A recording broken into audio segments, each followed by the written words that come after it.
Oh, mga kabunyog, mga kababayan, parang pinahiya ni PBBM si Cheese at ang mga senador.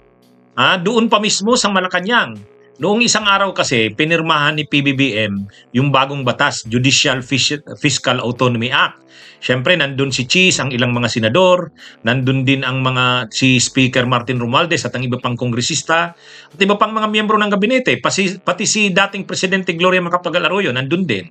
Ay sabi ni PBBM, kasi yung batas na yon, mga kabunyog, ang bagong batas na yon, binibigyan ng malawak na fiscal autonomy ang Korte Suprema. Ibig sabihin, halimbawa yung budget nila, sigurado na i-release, hindi pwedeng kontrolin, lalakihan ang budget nila, at kumbaga fiscal autonomy nga. Kaya sabi ni PBBM, mukha yatang nag-a-apply na ang mga senador, Cheese, kayo yata nag-a-apply na sa Korte Suprema. Iiwan na yata ang Senado. Paano pa niyan ang mga batas mo, Cheese, na mailulusot?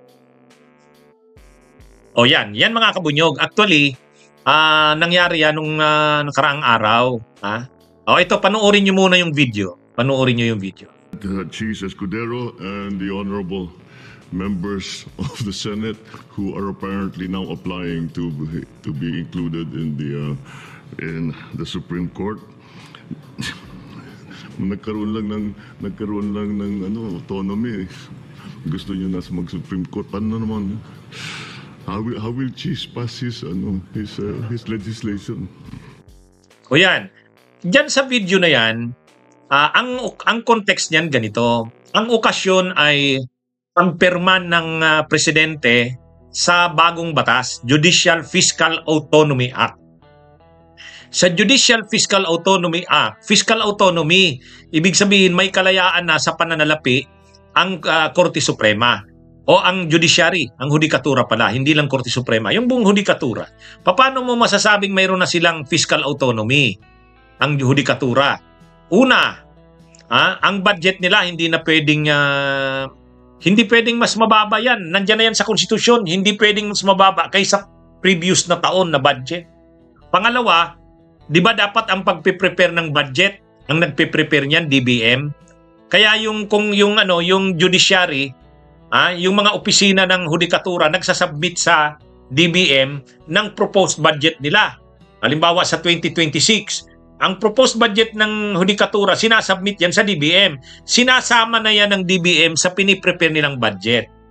Ngayon, ang bagong batas, ang hudikatura magpe-prepare na ng bagong budget, ng budget nila para sa susunod na taon, isasubmit na nila ito direkta sa Kongreso, hindi na dadaan sa executive, hindi na dadaan, i-attach na lang yan doon kapag tinalakay na yung susunod na budget sa susunod na taon, i-attach na lang yon. So anong ibig sabihin nito? Kumbaga, hindi na dadaan sa scrutiny ng executive yung budget ng judiciary. Diretso na ngayong isasubmit ng judiciary sa legislative para busisiin ng legislative yung budget ng judiciary. Hindi tulad ngayon, dumadaan muna sa executive, sinasubmit muna doon ng judiciary. Pangalawa, yung budget sa kabuuang taon ng judiciary, every month i-release yung budget para sa buwan, hindi pwedeng i-hold, hindi pwedeng hindi i-release. Kaya may assured ng budget ang judiciary kada buwan. Kada buwan, hindi pwedeng i-hold, walang dahilan para i-hold. Yan yung mga kumbaga fiscal nga, ibig sabihin pananalapi, fiscal autonomy. Ano ang kaimportantehan yan para sa hudikatura? Kumbaga, una, hindi hawak ng executive ang pera ng judiciary. Assured sila sa budget nila. At i-release yan monthly. Yung 1/12 ng budget, i-release monthly. Hindi pwedeng i-hold. Kasi kapag pwedeng i-hold ng executive yung release ng budget, pwedeng mahawakan sa liig yung mga huwes at saka mga justices ng Sandigan Bayan, Court of Appeals at saka ng Korte Suprema. So masasacrifice ang judicial independence. Yun ang purpose niyan. Kaya ang tawag nga dyan, Judicial Fiscal Autonomy Act.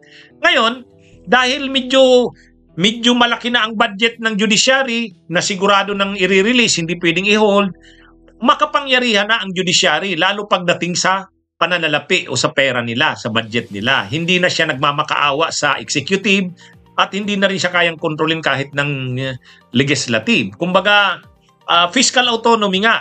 Dahil may fiscal autonomy, yung kanyang pagdidesisyon sa mga kaso, hindi na siya pwedeng pakialaman or kontrolin.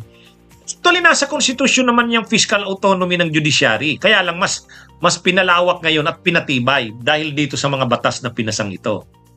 Ngayon, ang biro ni PBBM sa mga senador at kila Cheese, parang naririnig namin nag-a-apply na kayo sa Senado ay sa Korte Suprema. Gusto nyo na yata maging mga justices ng Korte Suprema. Nabalitaan nyo lang na napirmahan na itong bagong batas na ito, makapangyarihan na pagdating sa pananalapi ang judiciary. Marami daw sa mga senador nag-a-apply na sa judiciary. Pero hindi natin alam kung seryoso yun o biro. Hindi natin alam kung seryoso yun o biro. Parang may halong biro yun na, Cheese, nabalitaan namin yung mga kapwa, yung mga senador mo nag-a-apply na sa judiciary, sa Korte Suprema. Nang mabalitaan ninyo na na-approve na itong mga batas na to. Paano na yan, Cheese? Paano na mailulusot yung mga batas na dapat mailusot ng Senado? Wala ka ng mga senador. Parang ganun. So hindi naman hindi naman seryoso yung sinabi ni PBBM na nag-a-apply na nga sa Korte Suprema ang mga senador. Hindi, parang biro lang na dahil nga ang Judicial Fiscal Autonomy Act ay maganda para sa judiciary, makapangyarihan na siya, hindi na siya magmamakaawa sa executive sa budget niya. At i-release na ito regular, hindi na pwedeng i-hold. Kumbaga ang mga senador na mga abogado, baka mas na nilang maging Korte Suprema na lang. Anyway, makapangyarihan na din lalo sa budget. Kaya lang ang sabi ni PBBM, paano ngayon yung mga batas?